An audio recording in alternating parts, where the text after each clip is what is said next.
What's up, guys? It's Christy from Jedi Masters, and today I kind of wanted to talk about something that means a lot to me. Well, ish. Well, not a lot, but I still find it very interesting. And that is the Titanic. And primarily what's happening with it today, or today-ish, today, close enough to today. The things that I've heard, and other things recently. And if somehow you don't know about what the Titanic is, the Titanic was a ship that was built in the Harland and Wolff shipyards by the White Star Line in 1910, and it sank on its maiden voyage in April of 1912. And if you somehow didn't know that, you have been living under a rock your entire life. It's the most famous ship disaster in the world.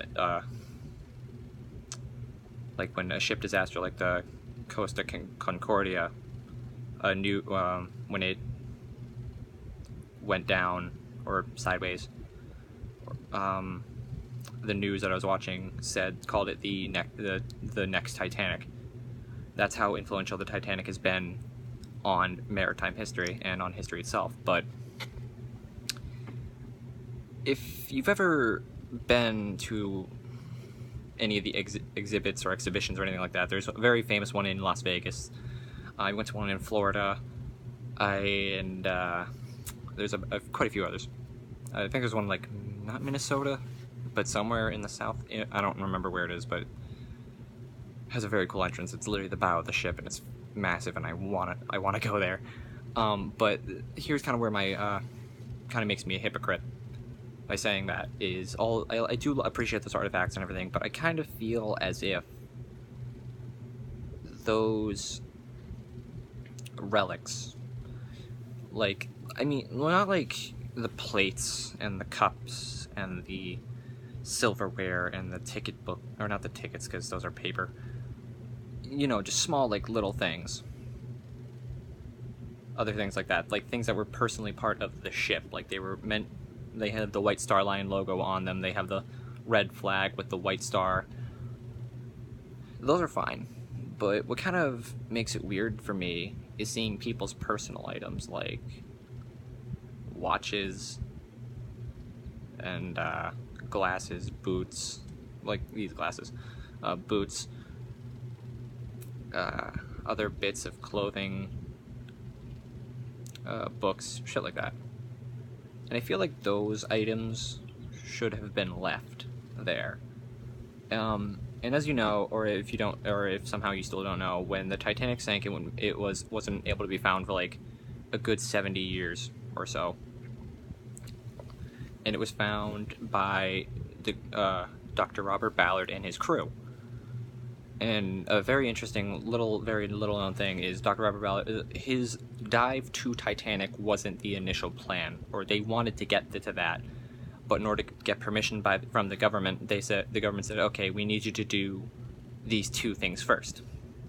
One of them was find a nuclear submarine that sank, and said, hey, if it's leaking, you need to tell us. They found it, it wasn't leaking, they got that out of the way. The second was to find, I think this is the second part of it, was to find the Bismarck. And if you don't know what the Bismarck was, during World War II, the Nazis built a massive warship. It was huge. And it was a beast. With no other way to describe it, it was a beast. And the British managed to sink it. And when it sunk, it capsized, and when it was falling under the water, it managed to flip back over, land on like an incline, and slide down that incline bow first, which is why no one was able to find out where it was exactly, because they didn't know where they were looking. But Robert Ballard found it. I believe he found that before he found Titanic. And then they said, okay, look, there it is. Can we go find the Titanic now? They said, yes, you have X amount of time, and that's it. You're not getting another shot. So about near the end of their time, they were just dragging a camera across the ground 2 miles down in like the middle of the Atlantic. And then they finally found a boiler, a singular boiler, which is, if you don't know what a boiler is, it was basically like a giant furnace which powered the steam engine to move any ship from that time. but they knew exactly what it was because they had a picture of it. It goes, yep, that's a boiler from the Titanic. It has to be. And they found it. They cheered for about a little bit, and then they immediately went into silence out of reverence for what they had just found, and they realized where they were, and they knew in the end they had found it. And when Dr. Ballard finally found the Titanic, what was both the bow and stern, he knew he had made history by finding a ship that no one had been able to find for 70 years. And he didn't take anything, he didn't take any artifacts or anything. He left 2 plaques. One on the bow, one on the stern. They both said the same thing. Basically, kind of like the way that NASA or Armstrong left a plaque on the moon. Kind of saying, this is in memory of those who perished and stuff like that. And here's a fact that has always kind of bothered me, but I understand why he didn't do this. But if he had taken a single artifact, just one little teeny thing, the entire site of the wreckage of the RMS Titanic would have been a protected national site, where you would need permission from the government to dive down to it. Where now that's not the case, and it has never been the case. You could get like a couple grand, which not as easy as I say it, and dive down to it, and you can get as close as you fucking want to her. Where if you look at a photo or an artist's rendition of when the Titanic was found, there was the crow's nest where lookout Frederick Fleet saw the iceberg, rang the bell 3 times, picked up the telephone, called the bridge, and said the infamous line, "Iceberg right ahead."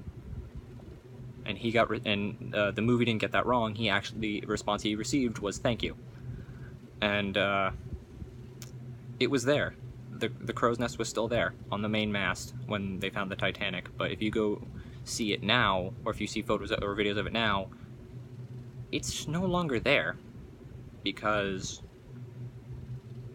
a submarine got too close, bumped it, and knocked it off the mast. And you'd probably think, oh, why didn't it just land on the deck? Because where the post mast was laying, it was laying over an open cargo hold. So when it got knocked off, it fell into the cargo hold, and there's no way of finding it. So it's gone forever. Well, not forever. It might be seen, I don't know. But it's basically gone. Where the grand staircase was, or the forward grand staircase, because that's a misconception. There were 2. One in the front, one in the back. And the one you see primarily in every movie and everything is the forward one. There, above the opening where the glass dome was, there's patches of orange, because submarines have landed on top of the actual physical frame of the wreckage of the Titanic, and have peeled back layers of metal by doing that, by landing on and then launching off of her. And all those like metal, they're called rusticles, where they look like icicles, but they're made of rust. They've actually broken a few off, taken them back up, cracked them open, looked inside, and they're actually metal-eating bacteria inside of those, and they're eating the ship.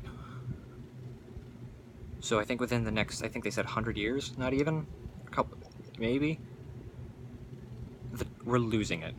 It will be gone. It will collapse in on itself, and any secrets that she will hold, or that she still holds, will be lost forever. Which is just sad to me, kind of, because there's so much we could learn.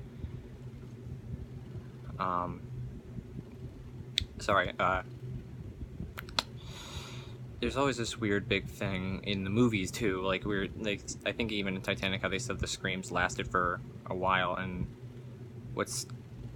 that's not true. The water that night was 28 degrees Fahrenheit. I don't know what the Celsius is, but I'm pretty sure it's about freezing. And most of the people froze to death within 20 minutes. And that's just depressing. But yeah, no, that's all I really want to say is, like, I'm fascinated by Titanic, but it's sad that we're losing her.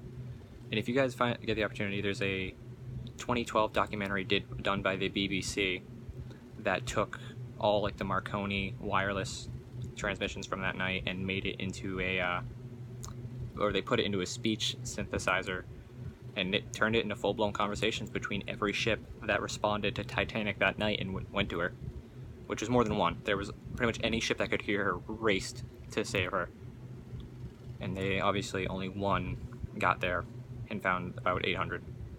But that's all I really want to talk about today. If you guys get a chance, that's that. So I guess talk to you guys later when I can. All right? Dismissed.